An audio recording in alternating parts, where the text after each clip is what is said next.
Bem, boa tarde. Eu me chamo Lucas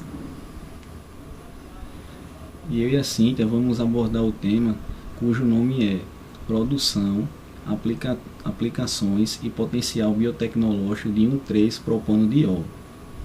Antes de entrar de fato no assunto, se faz necessário abordar alguns aspectos importantes.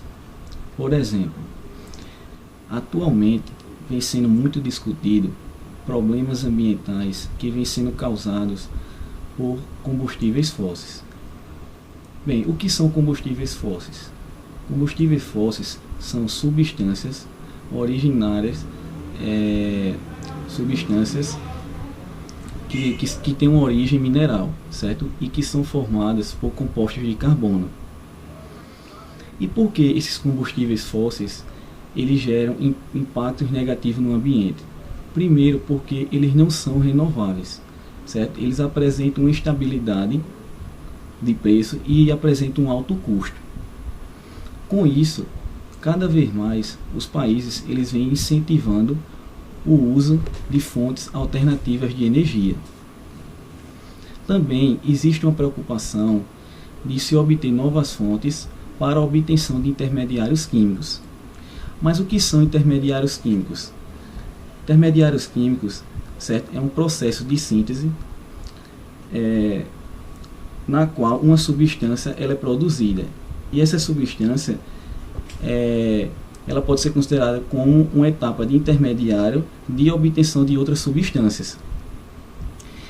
Então, eu vou falar também um pouco sobre os biocombustíveis. Ou seja, os biocombustíveis, certo? Eles são combustíveis de origem biológica, certo? E não fósseis.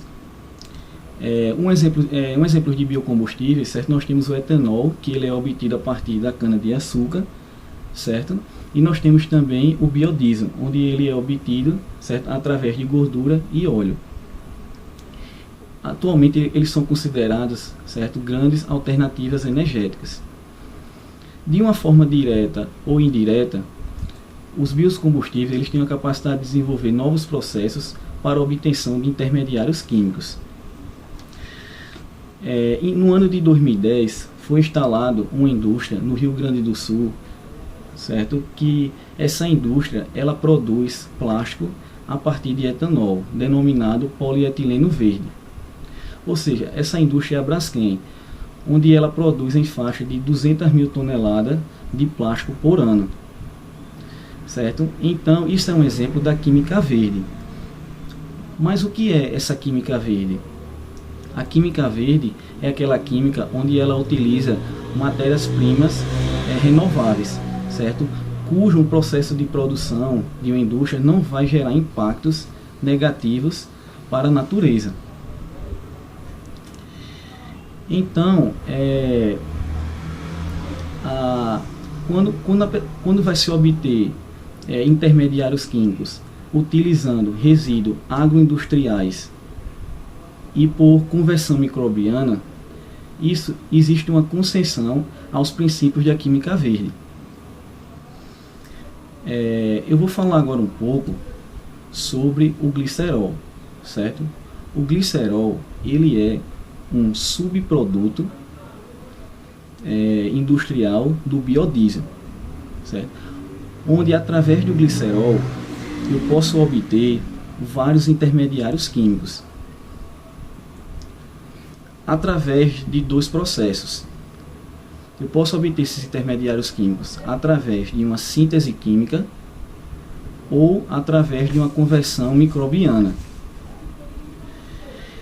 Mas existe uma vantagem de se obter intermediários químicos, certo? Através de conversão microbiana, pelo fato de, pela conversão microbiana, não existe a produção de intermediários tóxicos, ou seja, não vai gerar intermediários tóxicos. Outro ponto importante é que pela conversão microbiana, ela ocorre em menos etapas, certo? Outra característica também muito importante da conversão microbiana é que é empregada temperaturas medianas. e também pressões ambientais, ou seja, ela ocorre em pressões ambientais. Então vou falar agora um pouco também do intermediário químico, certo? 1,3-propanodiol. Bem, esse intermediário químico ele foi descoberto em 1881 por um químico austríaco, certo? E esse intermediário químico ele também pode ser chamado de trimetileno glicol ou polipropileno glicol. 1,3-propanodiol ele pode ser obtido também através da fermentação do glicerol, certo? Existem também características desse intermediário químico muito importantes, como por exemplo, ele apresenta uma cadeia alifática linear. Outra característica importante também é que ele é incolor, ele é inócuo e ele também é um líquido. Então, o 1,3-propanodiol ele foi um dos primeiros produtos obtidos através do processo de conversão microbiana. Nos últimos anos também, esse intermediário químico ele vem sendo muito procurado pelas indústrias. Então eu vou mostrar agora, através da síntese química, como é que nós podemos obter, ou seja, como ocorre a produção do 1,3-propanodiol. A reação.